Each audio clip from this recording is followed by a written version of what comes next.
김대식은 마치 벼락이라도 맞은 듯 멍하니 서 있었다.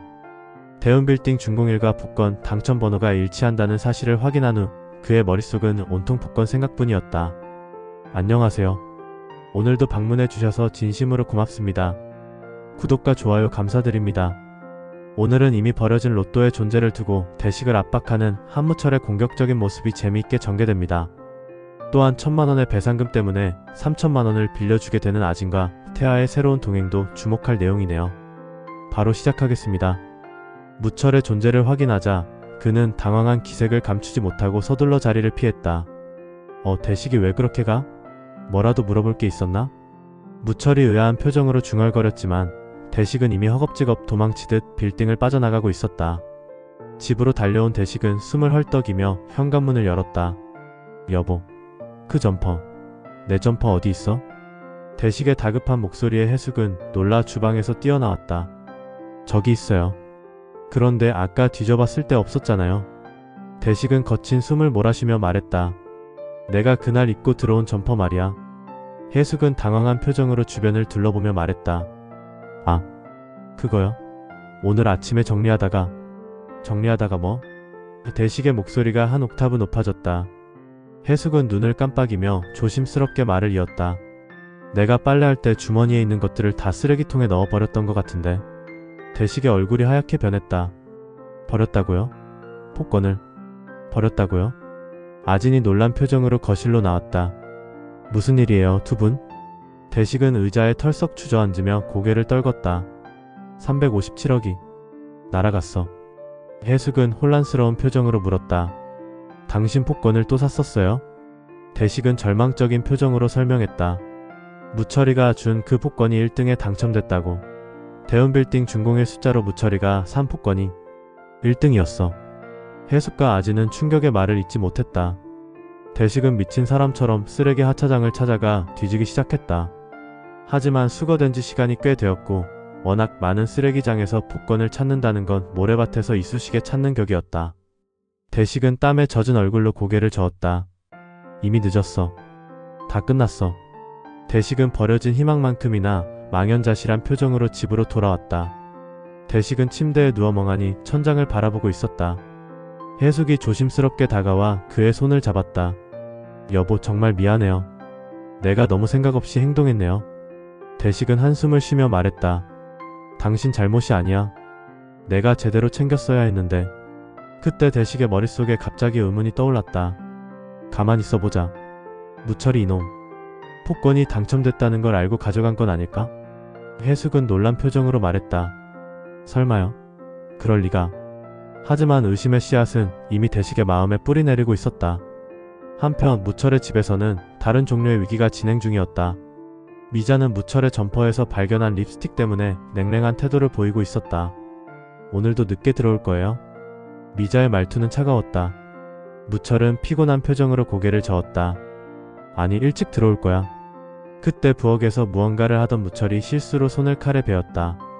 아, 무철의 비명에 미자는 반사적으로 달려왔지만 곧 표정을 굳혔다. 약은 화장실에 있어요. 무철은 도움을 청하는 대신 혼자서 화장실로 향했다. 그의 뒷모습에는 외로움이 묻어났다. 태아와 서우도 아버지를 향한 차가운 시선을 숨기지 않았다. 가족들의 냉담한 반응에 무철은 깊은 상처를 받았다. 내가 뭘 그렇게 잘못했다고. 무철은 혼자 중얼거렸다. 다음날 대식은 무철의 집으로 향했다. 그는 온갖 의심으로 밤새 잠을 이루지 못했다. 무철이 복권을 가져갔을 수도 있다는 생각이 머릿속을 떠나지 않았다. 미자가 문을 열었다. 아이고, 대식씨. 웬일이세요? 대식은 어색하게 웃으며 말했다. 아, 무철이 좀 볼 일이 있어서요. 미자는 그이는 아까 나갔는데요. 아마 회사에 있을 거예요. 라고 말했다. 대식은 잠시 망설이다가 화장실 좀 사용해도 될까요? 라고 물었다. 미자는 아무 의심 없이 네, 들어오세요. 라고 말했다. 화장실을 다녀온 척하던 대식은 미자가 잠시 전화를 받으러 간 사이 무철의 안방으로 슬그머니 들어갔다. 그는 옷장과 서랍을 뒤지기 시작했다. 어디 있지? 무철이라면 어디에 숨겼을까? 대식의 심장은 미친 듯이 뛰고 있었다. 그의 행동이 얼마나 비상식적인지 스스로도 알고 있었지만 357억이라는 금액 앞에서 그의 이성은 마비된 상태였다. 그때 문이 열리는 소리가 들렸다. 대식씨 뭐 하는 거예요? 미자의 놀란 목소리에 대식은 얼어붙었다. 그는 천천히 고개를 돌려 미자와 눈을 마주쳤다. 아, 저 무철이가 빌려준 책이. 미자의 표정은 점점 더 의심스러워졌다. 안방에서요? 대식은 당황한 표정으로 변명을 늘어놓았지만 이미 늦었다. 미자는 그에게 나가달라고 요청했다. 집을 나서는 대식의 표정은 창피함과 절망감으로 가득 찼다. 그는 자신이 무엇을 하고 있는지 스스로도 이해할 수 없었다. 한편 김아지는 태아를 기다리고 있었다. 그녀의 가방 속에는 통장이 들어있었다. 태아가 밝은 표정으로 다가왔다. 기다렸어? 아지는 긴장한 표정으로 고개를 저었다. 아니요. 방금 왔어요. 태아는 본론으로 들어갔다. 그래서 생각해봤어? 아지는 깊은 한숨을 내쉬었다. 이 돈은 제가 정말 힘들게 모은 거예요. 제 가게를 차리기 위해 3년 동안 알바하고 밤새우고 모은. 태아는 그녀의 말을 자르며 알아. 걱정하지 마. 빌리는 대신 원금은 물론이고 1000만 원도 탕감해 준다니까. 아지는 갈등하는 표정으로 말했다. 정말 꼭 돌려주실 거죠? 태아는 진지한 표정으로 고개를 끄덕였다. 물론이지. 확실하다니까. 한 달 안에 원금 그대로 돌려줄게. 아지는 결국 통장을 꺼내 그에게 건넸다. 약속한 거예요. 꼭 돌려주신다고. 태아는 통장을 받아들며 환하게 웃었다. 고마워. 넌 지금 역사적인 투자를 한 거야. 아지는 불안한 표정으로. 컴퓨터 배상금은 확실히 면제된 거죠? 라고 물었다. 태아는 당연하지. 이젠 신경 쓰지 마. 라고 대답했다. 아지는 집으로 돌아가는 길에 무거운 마음을 숨기지 못했다. 그녀의 꿈이 담긴 돈을 태아에게 빌려준 것이 옳은 결정이었을까? 하지만 이미 돌이킬 수는 없었다. 한편 대식은 자신의 행동에 깊은 후회를 느끼며 집으로 돌아왔다. 해숙은 그의 표정을 보고 바로 알아챘다. 무슨 일 있었어요? 대식은 침대에 털썩 주저앉으며 모든 일을 털어놓았다. 무철의 집에 들어가 뒤진 일까지. 해숙은 놀란 표정으로 말했다. 여보, 어떻게 그런 일을. 나도 미쳤던 것 같아요. 돈 앞에서 내가 이성을 잃었어요. 해숙은 한숨을 쉬며 대식의 손을 잡았다. 이제 미자를 어떻게 봐요? 그때 초인종이 울렸다. 문을 열자 무철이 서 있었다. 대식아, 얘기 좀 하자. 대식은 당황한 기색을 감추지 못했다. 대식은 밖으로 나가 무철과 대면했다.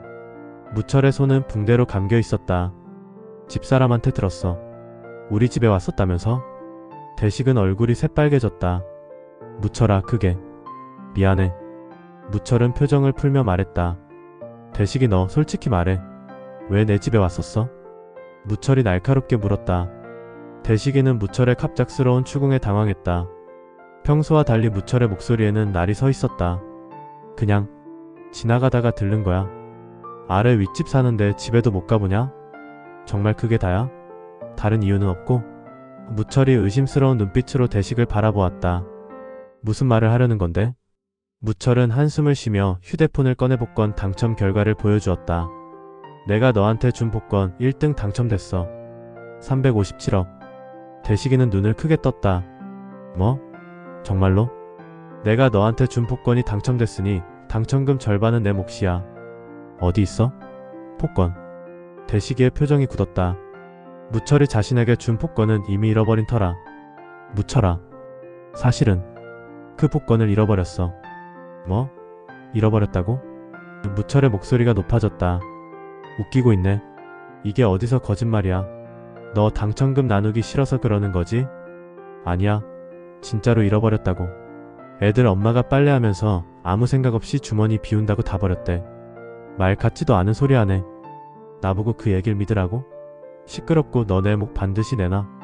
안 그러면 친구고 뭐고 가만히 있지 않을 거니까. 대식이는 진심으로 해명하려 했지만 무철은 들으려 하지 않았다. 하지만 진짜로 잃어버렸다고. 두 사람의 언쟁은 점점 격해졌다. 우정이 돈 앞에서 무너져 내리고 있었다. 한편 아지는 큰 문제에 직면해 있었다. 그녀는 태아에게 컴퓨터 배상금 1000만 원을 면제받기 위해 3000만 원을 빌려준 사실을 석진이 이 사실을 알게 되었다. 아지나 정말이야? 3000만 원을 빌려줬다고? 석진이 분노했다. 아지는 눈물을 글썽이며 석진의 손을 붙잡았다. 오빠, 제발 부모님께는 비밀로 해줘. 곧 돌려받을 거야. 어떻게 그런 큰 돈을? 그 친구 믿을 수 있어? 약속했어. 컴퓨터 배상금 1,000만 원을 면제해주고 원금도 곧 갚는다고 했어. 석진은 이해할 수 없다는 표정으로 고개를 저었다. 그게 말이 되니? 1,000만 원 면제받으려고 3,000만 원을 빌려줘? 완전히 속은 거야. 아니야, 내가 하는 일 또 들어봤는데 요즘 핫해서 수익이 곧 날 거래. 석진은 더 이상 듣고 있을 수 없었다. 내가 직접 만나볼게. 석진은 태아와 만나 톡대했다. 카페에서 태아를 기다리던 그는 여유롭게 들어오는 태아를 보고 더욱 화가 났다. 김석진입니다. 한태아 씨죠? 네, 한태아입니다. 갑자기 무슨 일이죠? 아진이에게 얘기 들었어요. 내 동생에게 3,000만 원 빌린 거 맞죠? 석진이 단도직입적으로 물었다. 태아는 잠시 당황했지만 곧 여유로운 표정을 되찾았다. 네, 맞습니다. 왜요? 당장 돌려줘야겠네요. 오늘 안으로. 태아는 웃음을 지었다. 그게 말이 됩니까? 아진이와 저 사이의 약속이고 돈을 갚는 기한도 정해져 있는데 컴퓨터 배상금 1,000만 원 면제해 준다고 3,000만 원을 빌린 거죠? 그게 말이 됩니까? 태아의 표정이 굳었다. 그건 당장 돈을 돌려주지 않으면 법적 조치를 취하겠습니다. 아진이가 얼마나 힘들게 모은 돈인지 알아요? 석진의 단호한 태도에 태아는 점점 위축되었다. 그는 결국 한숨을 내쉬었다. 알겠습니다. 돈은 돌려드리겠습니다. 하지만 시간이 필요해요. 일주일 드리겠습니다. 그 안에 해결하지 않으면 정말 가만히 있지 않을 겁니다. 두 사람의 긴장된 대화는 그렇게 끝이 났다. 석진은 아진에게 돌아가 상황을 설명했고 아진은 오빠의 도움에 고마워하면서도 태아가 정말 돈을 돌려줄지 불안해했다. 버려져 없어진 복권을 두고 사욕을 부리는 한무철과 이를 저지하는 김대식 두 사람의 끊이지 않는 갈등이 흥미를 더해줍니다. 또한 피같은 돈 3,000만 원을 빌린 한태아는 과연 계획대로 순탄하게 코인 수익을 창출할 수 있을까요? 아직 초반이지만 재미와 기대를 더해가는 대운을 잡아라. 앞으로도 많은 관심과 시청 바랍니다. 이상으로 이번 회차 예상 스토리를 마치겠습니다. 다음 회차도 구독과 좋아요 시청 부탁드립니다. 다시 한번 감사드립니다.